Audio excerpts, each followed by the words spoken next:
Yaaaar, mateys. Let's read some pirate stories. Chapter 1. The Pesky Parrot. It was Charlie Crossbones' first day as a pirate. He'd spent the last 10 years at pirate school.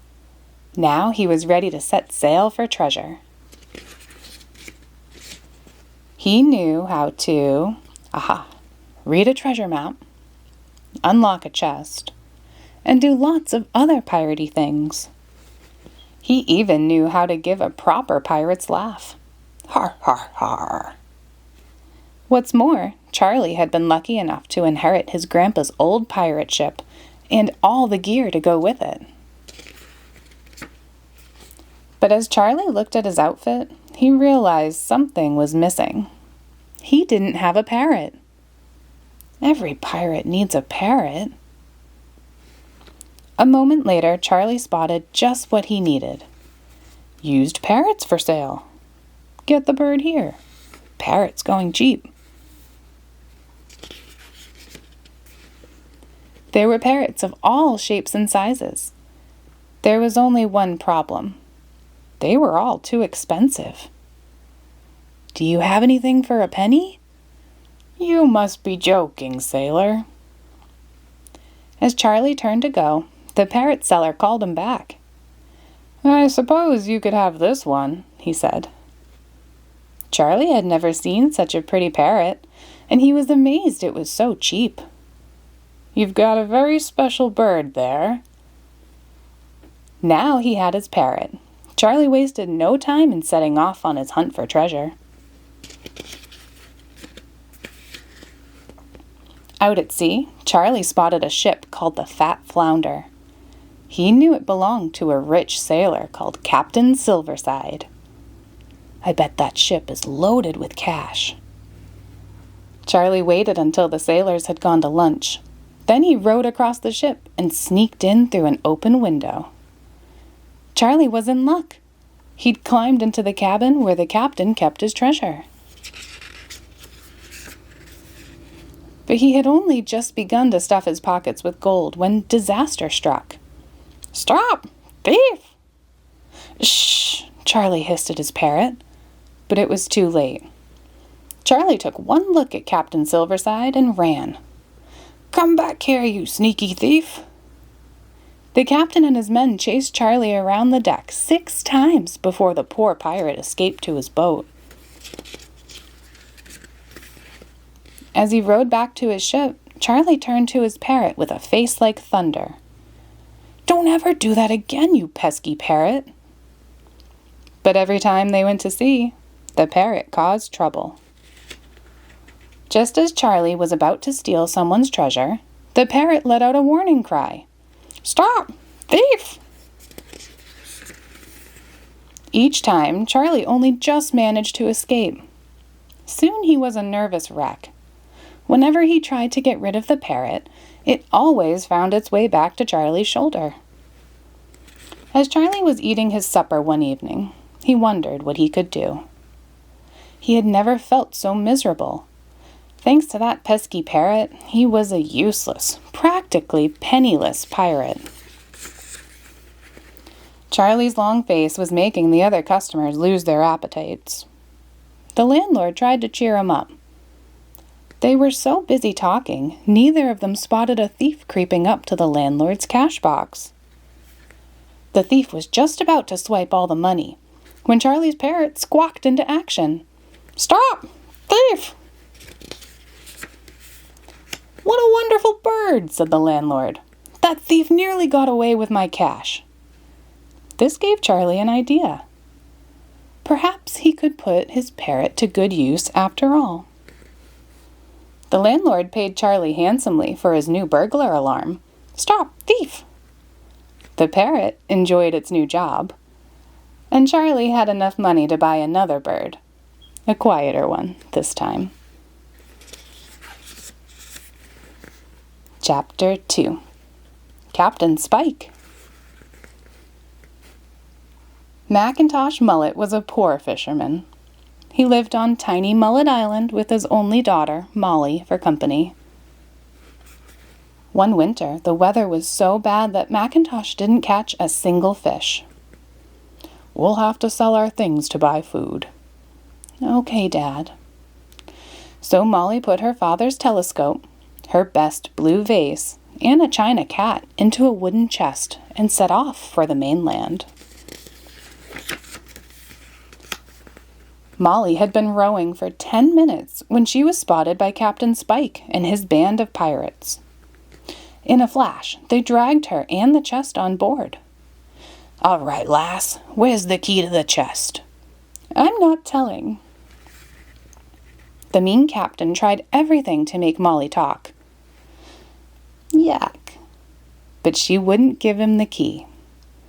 "Then I'll smash the chest open," he cried. As he spoke, a thick fog came down around the ship. "Help!" cried the pirate who was steering. "I can't see." "I know these seas," said Molly. "Promise to let me go, and I'll guide you home." "Okay," said Spike. "Shark Island, and step on it." An hour passed, and the fog began to clear a little. "I'll take over now," said Spike. "I can't have other pirates see you steer my ship. I'd be a laughingstock." "Can I go then?" asked Molly. "No," said Spike with a sneer. "You can walk the plank." The sneaky captain had broken his promise. Leaving one of his crewmen at the wheel, Spike forced Molly to walk to the end of a plank, into a shark-filled sea below. But there was no splash, not even a tiny splish. All the pirates heard was a thud. At that moment, the fog cleared as quickly as it had sprung up. "This isn't Shark Island," growled Spike. "She's tricked us. Quick, lads, out of here." It was too late. Before the pirates could move, the port police jumped on board. Soon, Spike and his men were safely behind bars. But the port police were still worried about the fog, so they built a lighthouse next to Mullet Island and made Molly the lighthouse keeper. Chapter 3: The Masked Pirate. Sam Sardine had always wanted to be a sailor. He was desperate to travel the 7 seas and do battle with bloodthirsty pirates. As soon as he was old enough, he joined Captain Winkle's ship as a cabin boy. Now the fun will start. But Sam soon found that life on board ship wasn't as exciting as he'd thought. He'd spent all day mopping the decks, peeling potatoes, and washing the sailors' smelly socks. Finally, he'd had enough. He'd went to the captain and asked for a proper sailor's job. "What a silly young shrimp." Captain Winkle thought Sam was rather rude, but he decided to put him to the test. "All right," he said. "Let's see you sail the ship into port." Sam's chest swelled with pride as he took the wheel. But steering a ship wasn't as easy as it looked. "Oops. You clumsy crab cake." Crash. Luckily, the ship wasn't too badly damaged. Sam begged for one more chance. "Very well," said Captain Winkle at last. "You can guard the ship's treasure." That night, while the rest of the sailors snored in their bunks, Sam sat guard. But he was exhausted after his hard day's work. Soon, he was fast asleep as well. Hours later, Sam was woken from his dreams by a wicked laugh. "Ha ha! It's mine! All mine!" He rushed up on deck to see the dreaded masked pirate was sailing off with Captain Winkle's treasure. Sam felt terrible. What would the captain say? He didn't have to wait long to find out.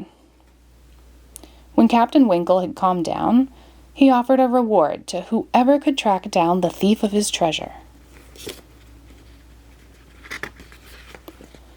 But, as the pirate always wore a mask, No one knew what he looked like.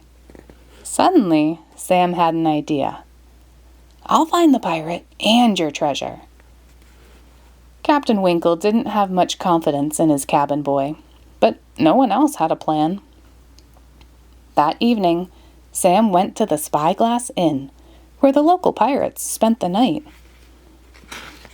At breakfast next morning, Sam said in a loud voice, I heard the masked pirate talking in his sleep last night.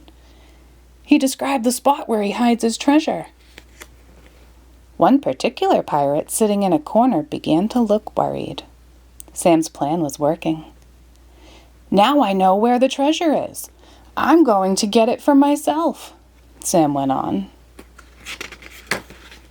Hearing this, the pirate rushed out of the inn. Sam followed close behind. The pirate jumped into a boat and rowed to an island just off the coast. Sam ran to Captain Winkle. Follow that pirate! When they arrived on the island, they found the pirate hurriedly digging up a treasure chest. The captain recognized it at once. It was his treasure chest.